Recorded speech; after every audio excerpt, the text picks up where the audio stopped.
ایک دفعہ کا ذکر ہے، کسی ملک پر ایک بادشاہ حکومت کرتا تھا۔ یہ بادشاہ بہت نیک اور صلح پسند تھا۔ اس کی ملکہ بھی بہت اچھی اور غریبوں کی مدد کرنے والی عورت تھی۔ ان کی ایک بیٹی بھی تھی جس کا نام شہزادی انم تھا۔ شہزادی انم اپنی خوبصورتی، ذہانت اور اچھے اخلاق کی وجہ سے دور دور تک مشہور تھی۔ شاہ خدا دوست کے یوں تو بہت سے وزیر تھے، مگر ان میں ملنسار نامی وزیر اپنی ذہانت اور عقلمندی کی وجہ سے اس کے بہت قریب تھا اور وہ اس پر بہت اعتماد کرتا تھا۔ اس وزیر کا ایک بیٹا بھی تھا جس کا نام خوش بخت تھا۔ وہ شہزادی انم سے 2-3 سال بڑا تھا۔ بادشاہ کو اپنے اس وزیر سے اتنی محبت تھی کہ اس نے اس کا محل بھی اپنے محل کے برابر میں ہی تعمیر کروایا تھا۔ وزیر ملنسار کے بیٹے خوش بخت کا بچپن شہزادی انم کے ساتھ کھیلتے کودتے گزرا تھا، اور اب وہ دونوں جوان ہو گئے تھے۔ خوش بخت بہت ذہین اور بہادر لڑکا تھا۔ بچپن ہی سے ایک ساتھ رہنے کی وجہ سے دونوں ایک دوسرے سے بہت مانوس ہو گئے تھے۔ جب خوش بخت چھوٹا تھا تو شاہ خدا دوست نے اس کی تعلیم و تربیت کا انتظام بھی شہزادی انم کے ساتھ محل میں ہی کروا دیا تھا، جہاں دونوں ماہر اساتذہ سے تعلیم کے ساتھ ساتھ تلوار بازی اور تیر اندازی کا فن بھی سیکھتے تھے۔ شاہ خدا دوست اس سے اپنے بیٹوں کی طرح محبت کرتا تھا۔ ملکہ بھی خوش بخت کی اچھی عادتوں کی وجہ سے اسے بہت پسند کرتی تھی۔ اب رہی شہزادی انم تو اسے تو خوش بخت بچپن ہی سے بہت اچھا لگتا تھا۔ شاہ خدا دوست کا ملک جس پر وہ حکومت کرتا تھا نہایت چھوٹا سا تھا۔ اس میں 3-4 بڑے بڑے شہر اور 100-150 گاؤں تھے۔ اس کی فوج بھی زیادہ بڑی نہیں تھی۔ بادشاہ ایک بات سے بہت پریشان رہتا تھا۔ اس کے پڑوسی ملک پر شاہ بہرام نامی بادشاہ کی حکومت تھی۔ شاہ بہرام کا ملک بھی بہت بڑا تھا اور اس کی فوج بھی بہت زیادہ تھی۔ وہ نہایت ظالم اور لالچی انسان تھا اور اسے دولت حاصل کرنے کا بہت شوق تھا۔ اس شوق کو پورا کرنے کے لیے اس کی فوجیں آتی دن آس پاس کی چھوٹی ریاستوں پر حملہ کر کے وہاں کے رہنے والوں کا مال و دولت لوٹ کر چلی جاتی، اور اس لوٹ مار کی خوشی میں وہ لوگ خوب جشن مناتے۔ جب ان چھوٹے چھوٹے ملکوں میں کسانوں کی فصلیں تیار ہو جاتی اور وہ انہیں کاٹ کاٹ کر جمع کر رہے ہوتے تاکہ انہیں فروخت کر کے پیسے کمائیں، تو شاہ بہرام کی فوجیں ہلہ بول کر سارا اناج اپنے ساتھ لے جاتی اور بیچارے کمزور اور نہتے کسان منہ دیکھتے رہ جاتے۔ ان کا بقیہ پورا سال نہایت غربت اور پریشانی میں گزرتا۔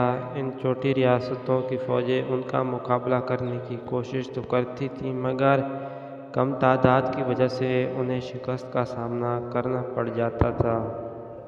اس بات سے شاہ خدا دوست بہت پریشان تھا۔ اسے اس بات کا بہت افسوس ہوتا تھا کہ وہ اپنے ملک کے لوگوں کی جان و مال کی حفاظت کرنے میں ناکام ہو گیا ہے۔ اس نے سوچا کہ اسے اس ناکامی کی وجہ سے بادشاہ بننے کا کوئی حق نہیں ہے۔ اس نے فیصلہ کر لیا کہ وہ بادشاہت چھوڑ دے گا۔ اس سلسلے میں اس نے اپنے وفادار وزیر ملنسار سے بھی بات کی تھی۔ بادشاہ کی بات سن کر وزیر ملنسار سوچ میں پڑ گیا۔ وہ نہیں چاہتا تھا کہ اتنا اچھا بادشاہ تخت و تاج سے دستبردار ہو جائے۔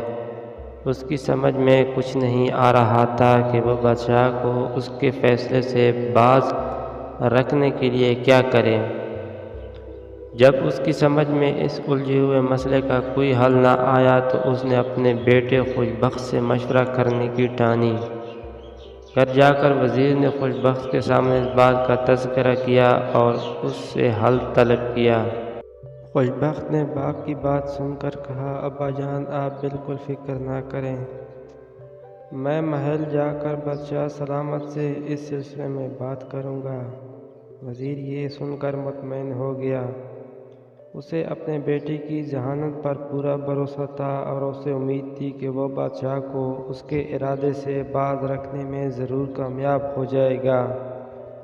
بادشاہ کے اس فیصلے کا علم ملکہ اور اس کی بیٹی شہزادی انم کو بھی ہو گیا تھا اور وہ دونوں بھی بہت فکر مند تھیں۔ شام کو جب وزیر زادہ خوشبخت شہزادی انم کے پاس محل آیا تو وہ اپنے باپ کے ساتھ باغ میں چہل قدمی کر رہی تھی۔ بادشاہ بہت اداس تھا۔ خوشبخت اس کے قریب آیا اور ہاتھ باندھ کر نہایت ادب سے بولا، جہاں پناہ، مجھے اپنے والد صاحب کی زبانی آپ کی پریشانی کا علم ہو گیا ہے۔ میں اسی سلسلے میں آپ سے بات کرنے کے لیے حاضر ہوا ہوں۔ اس پریشانی کا ہرگز یہ حل نہیں کہ آپ بزدل ہو کر تخت و تاج چھوڑ دیں گے۔ اگر زندگی میں کوئی مصیبت آ جائے تو اس کا مقابلہ کرنا چاہیے۔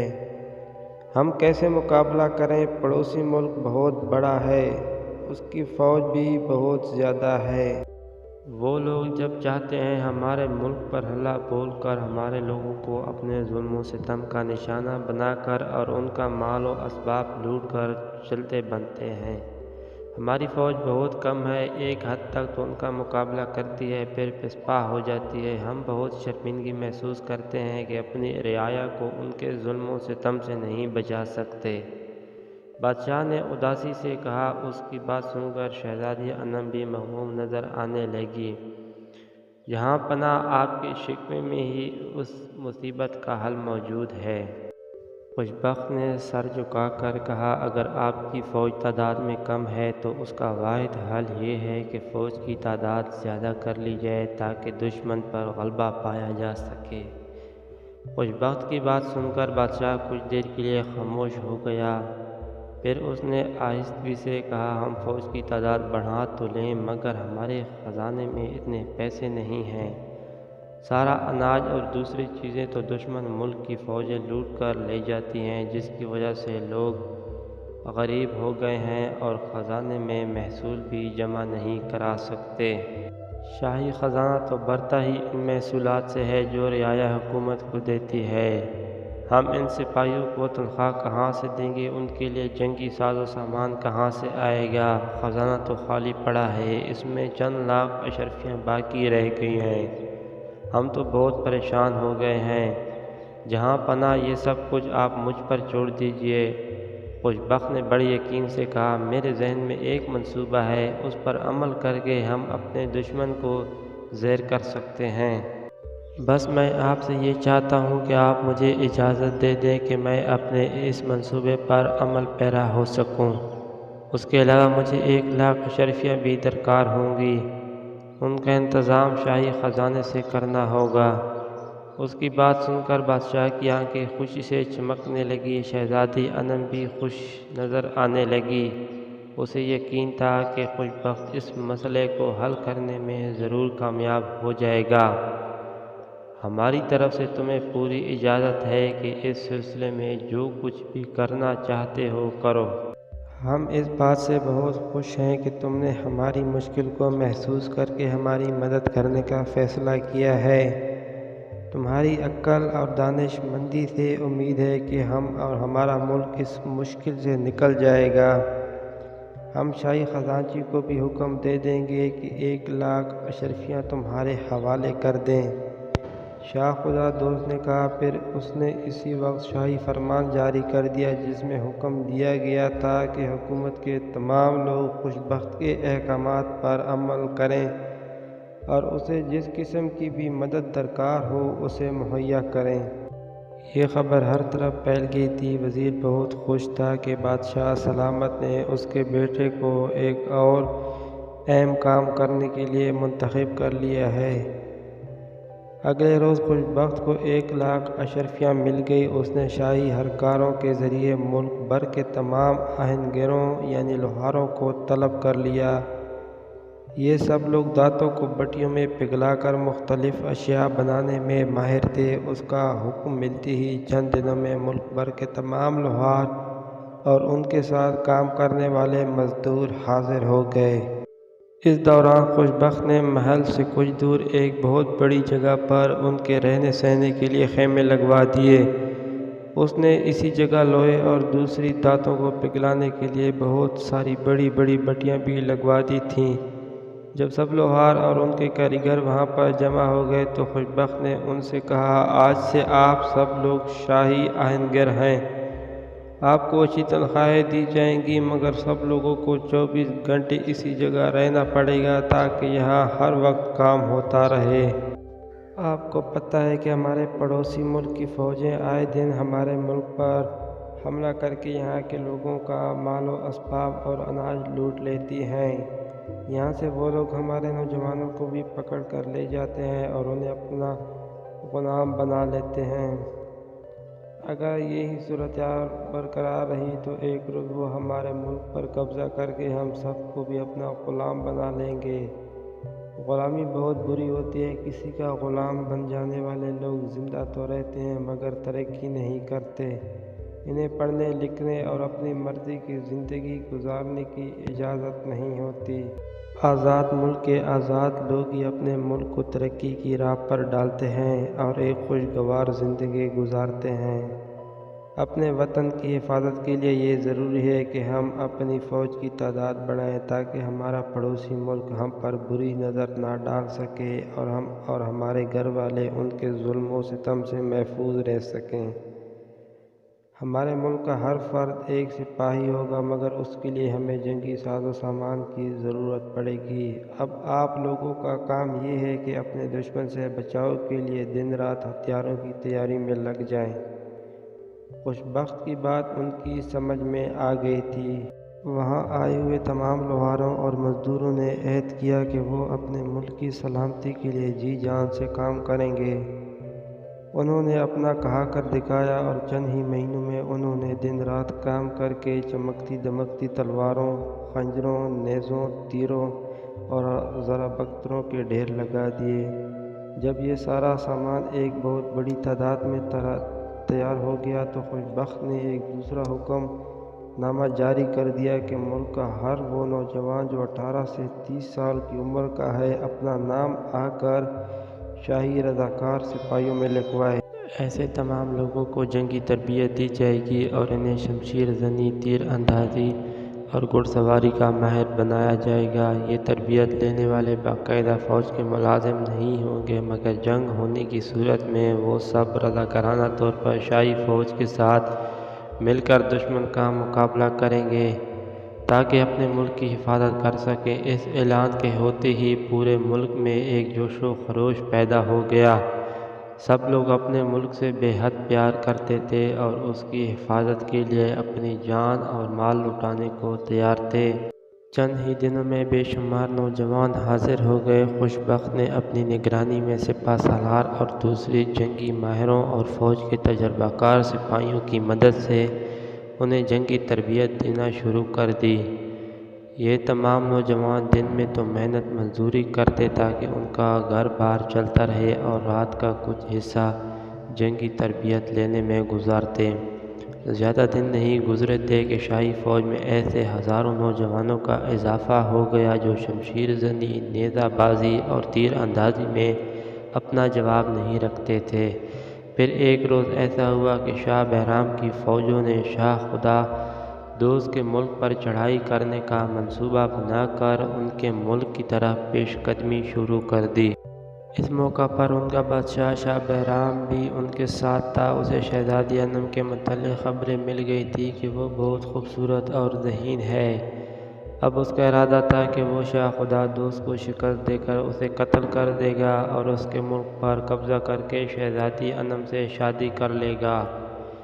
خوشبخت نے ایک کام اور بھی کیا تھا۔ اس نے چاروں طرف اپنے جاسوس پھیلا دیے تھے جو ہر دم ظالم اور مکار شاہ بہرام کی فوج پر نظر رکھتے تھے۔ شاہ بہرام کے ارادوں کی خبریں انہیں ہوئی تو انہوں نے یہ اطلاع خوشبخت تک پہنچا دی کہ دشمن نے حملہ کرنے کی منصوبہ بندی کر لی ہے اور ان کے ملک کی جانب چل پڑے ہیں۔ یہ اطلاع ملتے ہی خوشبخت نے اپنی فوج کو تیاری کا حکم دیا۔ اس کی ساری فوج نہ صرف تعداد میں بہت زیادہ بلکہ نہایت منظم بھی ہو چکی تھی۔ دشمن کو ان تمام باتوں کا علم ہی نہیں تھا۔ وہ تو یہی سمجھ رہے تھے کہ اس مرتبہ بھی وہ ان کمزور لوگوں پر حملہ کر کے نہ صرف ان کا مال و اسباب لوٹ لیں گے بلکہ ان کے ملک پر قبضہ بھی کر لیں گے، اور اس کے بعد شہزادی انم کی شادی ان کے بادشاہ سے ہو جائے گی۔ وزیر زادہ شاہ بخت اپنی فوج کی قیادت کر رہا تھا اور زرہ بختر پہن کر ہاتھ میں چمکتی تلوار لے کر سب سے آگے تھا۔ اس کے پیچھے پہلی قطار میں ہزاروں آہنی زرہ بختر پہنے سپاہی اس کے ساتھ آ رہے تھے۔ ان سپاہیوں کے پیچھے تیر انداز اور نیزے بالوں سے لیس گھڑ سوار سپاہی تھے۔ جیسے ہی دشمن سے سامنا ہوا یہ سب کے سب ان پر کھل پڑے۔ شاہ بخت اور اس کے سپاہی چونکہ لوہے کی زرہ بختریں پہنے ہوئے تھے اس لیے دشمن کی فوجوں کی تلواروں کا ان پر کوئی اثر نہ ہوا، مگر ان کی تیز اور چمکتی ہوئی تلواروں نے کشتوں کے پشتے لگا دیے اور دشمن کے سپاہیوں کا تیزی سے صفایا ہونے لگا۔ دشمن کے جو سپاہی گھوڑوں پر سوار دوڑتے ماہر تیر انداز ان پر تیر چلانے لگے۔ ان تیر اندازوں کا نشانہ پکا تھا، جس کی وجہ سے کچھ ہی دیر میں دشمن کے بے شمار سپاہیوں کو اپنی جان سے ہاتھ دھونا پڑ گئے۔ لڑائی کو شروع ہوئے تھوڑی ہی دیر ہوئی تھی کہ دشمن کی فوج نے پسپاہی اختیار کرنا شروع کر دی۔ اس کے بہت سے سپاہی مارے گئے تھے، جو باقی بچ گئے تھے انہوں نے فرار ہو کر اپنی جان بچانے کی کوشش کی، مگر گھڑ سوار نیزے باز سپاہیوں نے انہیں بھاگنے کا موقع نہیں دیا۔ ان کا تعاقب کر کے انہیں گرفتار کر لیا۔ ان کے ساتھ ان کا لالچی بادشاہ بھی گرفتار ہو گیا تھا۔ میدان جنگ کی پل پل کی خبریں شاہ خدا دوست کو محل میں مل رہی تھیں۔ اسے جب یہ پتہ چلا کہ دشمن کو شکست ہو گئی ہے تو وہ بہت خوش ہوا۔ اسے خوش بخت پر بہت فخر محسوس ہو رہا تھا، جس کی بہترین حکمت عملی کی وجہ سے دشمن کو عبرتناک شکست کا سامنا کرنا پڑا تھا۔ زیادہ دیر نہیں گزری تھی کہ زنجیروں میں جکڑا ظالم اور لالچی بادشاہ شاہ بیرام اس کے روبرو کھڑا تھا۔ اس کے چہرے پر پریشانی کے اثرات تھے اور یہ سوچ سوچ کر اس پر خوف طاری تھا کہ جانے اب اس کے ساتھ کیا سلوک ہوگا۔ شاہ خدا دوست نے ایک قہر آلود نگاہ اس پر ڈالی اور بولا، تمہارے لالچ اور ظلم نے تمہیں یہ دن دکھایا ہے۔ اگر تم لوٹ مار کا بازار گرم نہ کرتے اور اپنے ارد گرد کے چھوٹے اور کمزور ملکوں سے میل ملاپ اور پیار محبت سے رہتے تو کبھی بھی اس ذلت سے دوچار نہ ہوتے۔ طاقت کے نشے نے تمہیں ظالم اور مغرور بنا دیا تھا۔ ظالم اور مغرور لوگوں کا یہی انجام ہوتا ہے۔ پھر شاہ خدا دوست نے شاہ بیرام کو ایک دور دراز ویران جزیرے پر چھڑوا دیا جہاں پر ایک انسان بھی موجود نہیں تھا۔ اس کے بعد اس نے اس کے ملک کو بھی اپنی مملکت میں شامل کر لیا۔ اس ملک کے خزانے معصوم لوگوں کے لوٹ مال سے بھرے ہوئے تھے۔ خوش بخت کے مشورے پر شاہ خدا دوست نے ان میں موجود وہ تمام دولت ان لوگوں کو واپس کر دی جنہیں لوٹ کر شاہ بیرام نے انہیں بھرا تھا۔ اس کامیابی پر شاہ خدا دوست کی رعایا میں خوشی کی ایک لہر دوڑ گئی تھی۔ انہوں نے پورے ایک ہفتے تک اس فتح کا جشن منایا۔ ظالم اور لالچی شاہ بیرام سے نجات پانے کے بعد اب آس پاس کے ملکوں میں رہنے والوں کو بھی کوئی ڈر خوف نہ رہا اور وہ بھی ہنسی خوشی زندگی گزارنے لگے۔ چند ہی دنوں میں شاہ خدا دوست کے ملک میں بہت خوشحالی آ گئی۔ لوگ خوشحال ہوئے تو مختلف محصولات کی مد میں ملنے والی رقم سے شاہی خزانے میں تیزی سے اضافہ ہونے لگا، جسے شاہ خدا دوست اپنی رعایا کی فلاح و بہبود پر خرچ کرنے لگا۔ وزیر زادہ خوش بخت نے جن سپاہیوں کو فوج میں رضاکارانہ طور پر بھرتی کیا تھا، شاہ خدا دوست نے نہ صرف انہیں انعام و اکرام سے نوازا بلکہ انہیں باقاعدہ فوج میں شامل کرنے کے احکامات جاری کر کے ان کی بہترین تنخواہیں بھی مقرر کر دیں۔ اس طرح خوش بخت کی عقل مندی کی وجہ سے ایک ظالم اور لالچی بادشاہ سے سب کو نجات مل گئی۔ شاہ خدا دوست اس سے بہت خوش تھا۔ کچھ دنوں بعد اس نے ملکہ سے مشورہ کر کے شہزادی انم کی شادی خوش بخت سے کر دی اور اسے تخت و تاج سونپ کر خود یاد الہی میں مصروف ہو گیا۔